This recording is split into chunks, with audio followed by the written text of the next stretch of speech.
Hello students, last lecture में हमने discuss किया था जब किसी इलेक्ट्रिक डायपोल को यूनिफॉर्म इलेक्ट्रिक फील्ड के अंदर प्लेस करते हैं तो वो रोटेट होने लगता है, वो टॉर्क एक्सपीरियंस करता है। वो कितना टॉर्क एक्सपीरियंस करता है? P sin theta, vector form में P क्रॉस E।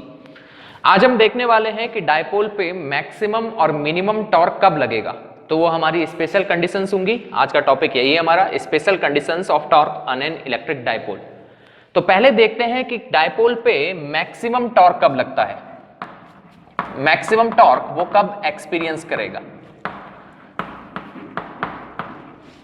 तो मैक्सिमम टॉर्क कब एक्सपीरियंस करेगा? अब डायपोल प्लेस किया इलेक्ट्रिक फील्ड के अंदर, तो डायपोल मोमेंट तो उसका फिक्स रहेगा, चेंज नहीं होगा। इलेक्ट्रिक फील्ड जहां उसको प्लेस किया है, इलेक्ट्रिक फील्ड भी फिक्स है, कांस्टेंट है। लेकिन जब डायपोल रोटेट होता है तो थीटा चेंज होता है, तो ये साइन थीटा भी चेंज होगा। तो ओवरऑल अगर हम कहें तो डायपोल का P, डायपोल मोमेंट और इलेक्ट्रिक फील्ड वो कांस्टेंट है, चेंज हो रहा है साइन थीटा। अगर साइन थीटा चेंज हो रहा है तो टॉर्क कब मैक्सिमम लगेगा? क्या कंडीशन बनेगी टॉर्क को मैक्सिमम लगने की? तो टॉर्क मैक्सिमम तब होगा जब साइन थीटा मैक्सिमम होगा, और साइन थीटा की मैक्सिमम वैल्यू क्या होती है? 1। मैक्सिमम वैल्यू होती है 1। अब देखिए, ये टॉर्क हमारे पास वेक्टर क्वांटिटी होती है। अगर ये वेक्टर क्वांटिटी है तो यहां पे प्लस या माइनस, ये बस डायरेक्शन शो करते हैं। तो साइन थीटा की वैल्यू 1 या -1 दोनों ही मैक्सिमम टॉर्क की कंडीशन है। तो ओवरऑल फिर से, जब साइन थीटा प्लस या -1 होगा तो टॉर्क डायपोल पे मैक्सिमम लगेगा। अब साइन थीटा कब प्लस या -1 होगा? जब थीटा 90 डिग्री के इक्वल होगा, साइन 91 होता है, और साइन 270 क्या होता है? -1। तो साइन जब 90 या 270 होगा, साइन 91 साइन 270 -1। ठीक है, अब रखते हैं डायपोल को इलेक्ट्रिक फील्ड के अंदर और देखते हैं कैसे ये मैक्सिमम टॉर्क एक्सपीरियंस करता है। ये हमारी इलेक्ट्रिक फील्ड और ये डायपोल हमने प्लेस किया पहले 90 डिग्री में, ये -q and this is +q, dipole moment -q to +q and this angle is 90 degree. जब ये 90 डिग्री पे प्लेस किया तो इस पे देखिए फोर्स कहां लग रहा है? प्लस चार्ज है। ये इलेक्ट्रिक फील्ड इधर है तो यहां कैसे लेयर है? प्लस लेयर है, plus plus repel each other, तो ये डायरेक्शन में, plus minus attract each other, ये डायरेक्शन में QE। अब देखिए, एक आप ध्यान में रख सकते हैं कि पॉजिटिव चार्ज पे उधर फोर्स लगता है जिधर इलेक्ट्रिक फील्ड होती है, और नेगेटिव चार्ज पे उधर फोर्स लगता है जिधर इलेक्ट्रिक फील्ड के अपोजिट। इलेक्ट्रिक फील्ड इधर है, ये इलेक्ट्रिक फील्ड है, प्लस चार्ज पे along electric field, negative charge पे opposite to electric field force लगता है। ठीक, अब देखिए ये डायपोल प्लेस किया, इस पे लग रहा है ये डायरेक्शन में, इस पे लग रहा है ये डायरेक्शन में, तो ये ऐसे रोटेट हो जाएगा, ऐसे घूमेगा। ठीक है, अब देखिए टॉर्क कितना बनेगा, टॉर्क का मैक्सिमम वैल्यू कितना बनेगा? PE sin 90, sin 91, तो कितना हो गया? PE। अब देखिए डायपोल पे मैक्सिमम टॉर्क कितना लग सकता है? PE। कब लगेगा? जब एंगल कितना होगा? 90 डिग्री। अब देखते हैं 270 डिग्री पे क्या होगा। 270 डिग्री इसको रोटेट कर देते हैं। पहले ये ऐसे था, मैंने इसको ऐसे रोटेट किया, ये और ये, तो ऐसे रोटेट किया तो +q नीचे आ गया और -q ऊपर चले गया, तो ये अलाइनमेंट कुछ ऐसा हो जाएगा, -q and this is +q, dipole moment downward -2 to +। अब ये वाला एंगल देखिए, ये 270 हो गया, पहले ऐसे था 90 डिग्री, ये ऊपर था, इसको ऐसे घुमाया, डायपोल को ऐसे रोटेट किया, अब ये एंगल हो गया 270। जब 270 डिग्री एंगल हो गया, अब टॉर्क कितना लगेगा? PE sin 270, sin 270 कितना होता है? -1, तो -PE। फिर से है तो ये PE मैग्नीट्यूड वाइज, टॉर्क में नेगेटिव क्या डिनोट करता है? डायरेक्शन। तो सिंपल आपको ये कहना है, ये नोट करना है कि मैक्सिमम टॉर्क कितना लग सकता है डायपोल पे? PE। कब लगेगा? जब 90 डिग्री एंगल फॉर्म करेगा डायपोल मोमेंट इलेक्ट्रिक फील्ड के साथ। आप ये देखें तो ये भी 90 डिग्री ही है, P और E, ये भी 90 डिग्री है, बट मैथ्स वाइज हम ये वाला एंगल लेंगे जहां से रोटेट किया, तो वो 270 बोल रहे हैं, दोनों एक ही चीज है वैसे। तो हम ये लिख सकते हैं, torque on dipole is maximum when P and E, P means dipole moment, E means electric field, when P and E are perpendicular with each other. जब P और E परपेंडिकुलर होंगे तो टॉर्क हो जाएगा मैक्सिमम और उसकी value कितनी हो जाएगी, PE। अब एक और चीज यहां पे देखिए इंपॉर्टेंट, ऐसे पूछ सकते हैं इसमें जो मैं अब बताने जा रहा हूं, ये MCQ में बन सकता है क्वेश्चन। अगर आप देखें नेट फोर्स कितना लग रहा है डायपोल में, नेट फोर्स 0।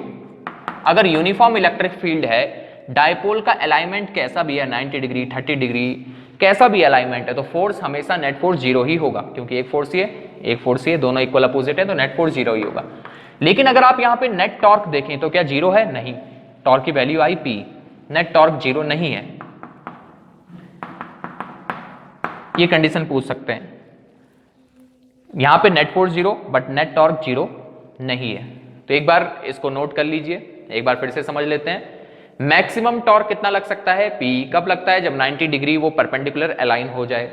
इस केस में नेट फोर्स तो 0 है बट नेट टॉर्क 0 नहीं है, इसको नोट करिए। फिर देखते हैं सेकंड कंडीशन मिनिमम टॉर्क के लिए। ओके, अब देखते हैं कि मिनिमम टॉर्क डायपोल पे कितना लग सकता है। देखिए ये डायपोल है, इस पे कितना मिनिमम टॉर्क लगेगा, तो मिनिमम टॉर्क वो होगा जो इसको रोटेट नहीं करेगा। और कौन सा टॉर्क इसको रोटेट नहीं करेगा, 0। तो मिनिमम टॉर्क डायपोल पे कितना लग सकता है, 0। तो लेखिए अपना सेकंड टॉपिक, इसके अंदर मिनिमम टॉर्क के लिए कंडीशंस देखते हैं। पहले हमने देखी मैक्सिमम के लिए, अब देखते हैं मिनिमम के लिए। एक बार फिर से, मिनिमम टॉर्क कितना लगेगा डायपोल पे, 0। अब 0 कब लगेगा, ये 0 कब होगा, जब साइन थीटा 0 हो जाए। और साइन थीटा 0 कब होगा, साइन थीटा कब 0 होगा, when theta is equal to 0 degree. Sine 0 0 होता है, साइन 180 भी 0 होता है, 0 डिग्री पे भी और 180 डिग्री पे भी। तो हम इन केसेस को अब अलग अलग देखते हैं, 0 डिग्री वाला और 180 डिग्री वाला। पहले हमारा case A, theta equal to 0 degree. Theta equal to 0 degree alignment कैसा होगा उसको देखते हैं। ये हमारे पास इलेक्ट्रिक फील्ड, ऐसे ये डायरेक्शन में इलेक्ट्रिक फील्ड हो गई, और यहां पे हमने डायपोल प्लेस किया 0 डिग्री में। 0 डिग्री का मीनिंग क्या है कि इसके साथ ये 0 डिग्री एंगल फॉर्म कर रहा है dipole moment, -q, this is +q। तो डायपोल मोमेंट कौन सी डायरेक्शन में होगा, -q टू +q। तो डायपोल मोमेंट का डायरेक्शन ये हो गया आपका, और इलेक्ट्रिक फील्ड भी यही डायरेक्शन में। तो एंगल कितना हो गया, 0 डिग्री। यहां पे 0 डिग्री एंगल फॉर्म कर रहा है, 0 डिग्री एंगल फॉर्म कर रहा है। टॉर्क कितना लगेगा, टॉर्क देखें तो यहां पे टॉर्क कितना लगेगा आपके पास, इसको यहां देखें, टॉर्क मिनिमम टॉर्क कितना एंगल है, 0, साइन 0 0 0, टॉर्क मिनिमम 0। ये तो हमने देखा फॉर्मूले वाइज। अब देखते हैं कि डायपोल में टॉर्क 0 कैसे लग रहा है। ये डायपोल जब ऐसे प्लेस किया, अभी मैंने आपको बताया प्लस चार्ज पे कहां फोर्स लगेगा, अलोंग इलेक्ट्रिक फील्ड, ये डायरेक्शन में। नेगेटिव चार्ज पे अपोजिट टू इलेक्ट्रिक फील्ड। क्यों, उसको भी समझ लें फिर से। इलेक्ट्रिक फील्ड इधर है तो यहां प्लस चार्ज होगा, प्लस चार्ज होगा तो प्लस नेगेटिव को अट्रैक्ट करेगा और प्लस पॉजिटिव को रिपेल करेगा उसमें, ये डायरेक्शन में। अब देखिए ये प्लस चार्ज, ये माइनस चार्ज, प्लस माइनस, इस प्लस चार्ज पे ये डायरेक्शन में फोर्स, नेगेटिव चार्ज पे ये डायरेक्शन में फोर्स। तो ये फोर्स इस डायपोल को क्या कर रहा है, ये पुल कर रहा है, खींच रहा है इसको। तो क्या ये फोर्सेस इसको रोटेट कर रहे हैं, नहीं। रोटेट तब होता जब लाइन ऑफ एक्शन फोर्सेस की डिफरेंट होती, पहले लेक्चर में बताया था मैंने। ये डायपोल ऐसे होता तो ये रोटेट करता, लेकिन ये ऐसा है, लाइन ऑफ एक्शन दोनों फोर्सेस की एक ही लाइन ऑफ एक्शन है, सेम लाइन ऑफ एक्शन है, तो टॉर्क नहीं लगेगा। हमने फॉर्मूले से भी देखा 0 एंगल पे टॉर्क नहीं लग रहा, यहां से भी हमने समझ लिया। ये 0 एंगल को हम ऐसा भी कह सकते हैं, when dipole is parallel with electric field. Dipole parallel है इलेक्ट्रिक फील्ड के साथ। जब डायपोल पैरेलल है इलेक्ट्रिक फील्ड के साथ, एंगल 0 है, तो टॉर्क कितना लग रहा है, 0। क्यों लग रहा है, क्योंकि लाइन ऑफ एक्शन फोर्सेस की हो जा रही है सेम। यहां पे अगर हम देखें तो नेट फोर्स कितना लग रहा है, 0। टॉर्क भी कितना लग रहा है, 0। इससे पहले मैक्सिमम के लिए क्या देखा था, नेट फोर्स तो 0 था बट टॉर्क 0 नहीं था। यहां पे फोर्स 0 और टॉर्क भी 0।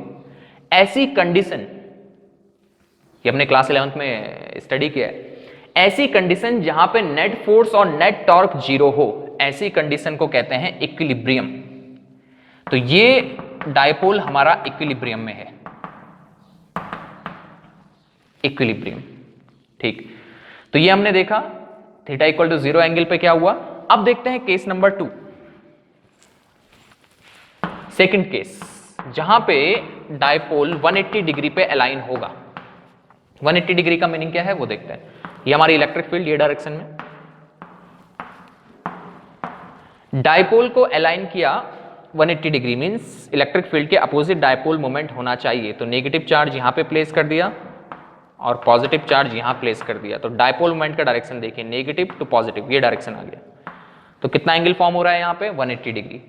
अब 180 डिग्री में टॉर्क कितना आया, साइन 180, साइन 180 0, तो टॉर्क कितना हो गया 0, टॉर्क है यहां पे 0। अब इसको समझते हैं, नेगेटिव चार्ज पे फोर्स कहां लगेगा, अपोजिट टू फील्ड ये डायरेक्शन में, और positive charge along electric field ये डायरेक्शन में। अब इसको समझिए, ये हमारे पास नेगेटिव चार्ज है और यहां पे पॉजिटिव चार्ज है।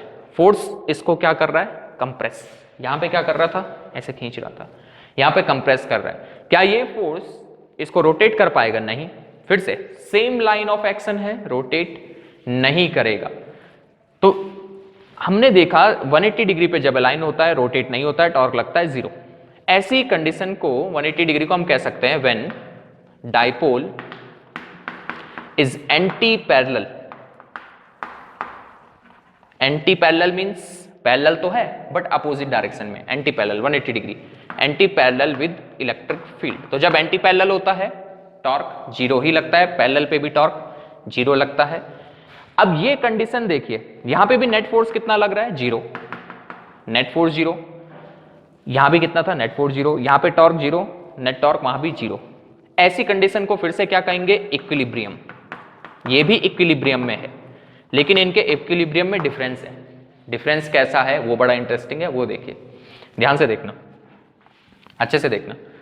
दोनों इक्विलिब्रियम में है लेकिन इनके इक्विलिब्रियम में डिफरेंस है। मैं ये वाले डायपोल को, ये माइनस क्यू है, मैं इसको अपनी पोजीशन से थोड़ा डिस्प्लेस कर दूं, यहां लेके चले जाऊं डायपोल को, ऐसे मैं इसको ऐसे डिस्प्लेस कर दिया, तो माइनस क्यू इधर और प्लस क्यू इधर।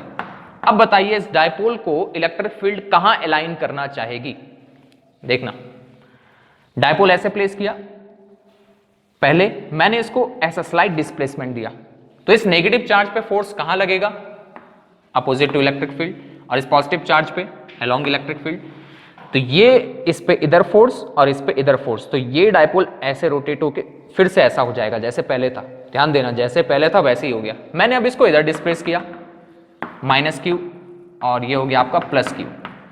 अब बताइए, पहले ऐसे था, मैंने डिस्प्लेस किया, इस पे फोर्स लगेगा अपोजिट, इस पे लगेगा अलोंग, तो ये ऐसे, ये डायपोल फिर से ओरिजिनल कॉन्फ़िगरेशन में अलाइन हो जाएगा।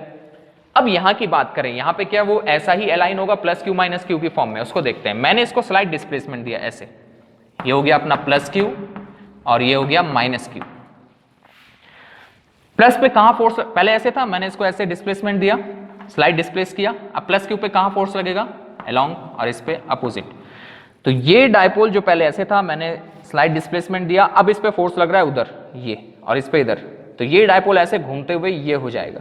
मतलब इसका कॉन्फ़िगरेशन अब माइनस क्यू इधर आ गया और प्लस क्यू इधर। फिर से देखिए, प्लस क्यू पहले इधर था, मैंने स्लाइड डिस्प्लेसमेंट दिया, तो ये फोर्स उसको उधर खींच के ले गया ऐसे, तो कॉन्फ़िगरेशन अब चेंज हो गई। लेकिन अगर यहां की बात करें, जब 0 डिग्री पे लाइन था, पैरेलल था, स्लाइड डिस्प्लेसमेंट देने पे पहले जैसी कॉन्फ़िगरेशन आ गई, लेकिन यहां पे अपोजिट कॉन्फ़िगरेशन हो गई। तो ऐसा इक्विलिब्रियम, इक्विलिब्रियम कब होता है, जब नेट फोर्स और नेट टॉर्क 0 हो। ऐसा इक्विलिब्रियम जहां पे ओरिजिनल कॉन्फ़िगरेशन वापस आ जाए, इसको कहते हैं स्टेबल इक्विलिब्रियम। ये इंपॉर्टेंट है, ये इंपॉर्टेंट है। स्टेबल इक्विलिब्रियम की कंडीशन क्या है कि डायपोल पैरेलल हो, 0 डिग्री पे हो इलेक्ट्रिक फील्ड के साथ। और ऐसा इक्विलिब्रियम, यहां पे भी इक्विलिब्रियम में था, नेट फोर्स 0 नेट टॉर्क 0। ऐसा इक्विलिब्रियम जहां पे ओरिजिनल कॉन्फ़िगरेशन वापस नहीं आ रही है, पहले ये थी कॉन्फ़िगरेशन, जैसे डिस्प्लेस किया ये हो गई, पहले माइनस इधर था अब इधर आ गया घूम के। तो ऐसा पोजीशन, ऐसा इक्विलिब्रियम जहां पे ओरिजिनल कॉन्फ़िगरेशन वापस नहीं आए, ऐसा इक्विलिब्रियम को कहते हैं अनस्टेबल इक्विलिब्रियम। तो दोनों ही इक्विलिब्रियम में थे, लेकिन ये वाला स्टेबल इक्विलिब्रियम और वो अनस्टेबल इक्विलिब्रियम। एक बार फिर से, stable equilibrium means original configuration में वापस आ जाना, unstable equilibrium means original configuration में वापस नहीं आना। इसको कुछ ऐसे समझिए, मेरे पास ये बॉटल है, इस बॉटल पे अभी net force 0, net torque 0 equilibrium में है। मैं इसको अपनी पोजीशन से डिस्प्लेस करता हूं, क्या ये ओरिजिनल कॉन्फ़िगरेशन में वापस आ रही है? ये डिस्प्लेस किया, वापस आ रही है, डिस्प्लेस किया, वापस आ रही है, आ रही है। तो ये कैसा इक्विलिब्रियम है? Stable equilibrium. लेकिन अब मैं उसको कुछ ऐसा प्लेस कर दूं, ये क्या ये अभी इक्विलिब्रियम में? Yes, net force 0, net torque 0। अब मैं इसको अपनी पोजीशन से डिस्टर्ब करता हूं, डिस्प्लेसमेंट देता हूं। ये देखिए, क्या ओरिजिनल कॉन्फ़िगरेशन में वापस गई? एक बार फिर से, क्या वापस गई? नहीं। तो ये वाला कॉन्फ़िगरेशन कैसा है? ये वाला इक्विलिब्रियम में कैसा है? ये वाला इक्विलिब्रियम है अनस्टेबल इक्विलिब्रियम और ये है स्टेबल इक्विलिब्रियम। तो ये है डायपोल की कुछ स्पेशल कंडीशंस। एक और डायपोल का देखिए, अगर आप यहां देखें तो यहां कैसा अलाइनमेंट वो होना चाहता है? -q और यहां +q, ऐसा अलाइनमेंट रखना चाहता है, और यहां भी ऐसा। तो ओवरऑल अगर हम देखें तो डायपोल का अलाइनमेंट या डायपोल मोमेंट उस डायरेक्शन में जाना चाहता है जिस डायरेक्शन में इलेक्ट्रिक फील्ड है। यहां पे भी वही, ये इधर डायरेक्शन में डायपोल अलाइन होना चाहता है, डायपोल मोमेंट इधर होना चाहता है जिस डायरेक्शन में इलेक्ट्रिक फील्ड है। फिर से यहां पे भी डायपोल मोमेंट ये डायरेक्शन में, इलेक्ट्रिक फील्ड भी इधर है। तो ये बात ध्यान में रखिए, इलेक्ट्रिक फील्ड हम आगे पढ़ेंगे, इलेक्ट्रिक फील्ड एक विलन की तरह काम करती है। ये सेमीकंडक्टर में चार्जेस को मूव नहीं होने देती, मेजॉरिटी कैरियर्स को, ये हम आगे समझेंगे। तो इलेक्ट्रिक फील्ड ने क्या किया? इलेक्ट्रिक फील्ड, ये इंपॉर्टेंट है, always tries to align dipole in its direction. Electric field हमेशा ट्राई करती है कि डायपोल मोमेंट उसी की डायरेक्शन में अलाइन हो जाए। मतलब हम ये कह सकते हैं, ये भी कह सकते हैं, और always tries for theta equal to 0 degree. Dipole moment के साथ इलेक्ट्रिक फील्ड हमेशा कितना एंगल बनाना चाहती है? 0 डिग्री। चाहे डायपोल कैसा भी रखा हो, 30 डिग्री, 40 डिग्री, 45 डिग्री, हमेशा इलेक्ट्रिक फील्ड उसको अपनी डायरेक्शन में अलाइन करेगी, उसके साथ 0 डिग्री एंगल फॉर्म करना चाहेगी। तो ये हमारे पास कुछ स्पेशल कंडीशंस मिनिमम टॉर्क के लिए बनी। तो एक बार फिर से, मिनिमम टॉर्क कब लगता है? जब 0 डिग्री हो या 180 डिग्री हो। 0 डिग्री में मींस पैरेलल अलाइन हो जाए, और ऐसे इक्विलिब्रियम को क्या कहेंगे? स्टेबल इक्विलिब्रियम, अपनी ओरिजिनल कॉन्फ़िगरेशन में वापस आ जाएगा। 180 डिग्री पे जब डायपोल अपोजिट अलाइन हो, स्लाइड डिस्प्लेसमेंट देंगे, ओरिजिनल कॉन्फ़िगरेशन में वापस नहीं आएगा। ऐसे इक्विलिब्रियम को अनस्टेबल इक्विलिब्रियम। दोनों ही केस में नेट फोर्स 0 और नेट टॉर्क भी है 0। हमेशा इलेक्ट्रिक फील्ड ट्राई करती है कि डायपोल उसकी डायरेक्शन में अलाइन हो जाए, उसके साथ 0 डिग्री एंगल फॉर्म करे। So this is all about special conditions of torque on dipole. बाकी देखते हैं नेक्स्ट लेक्चर में, इसके नोट्स बनाते रहिए, इंपॉर्टेंट है। Thank you.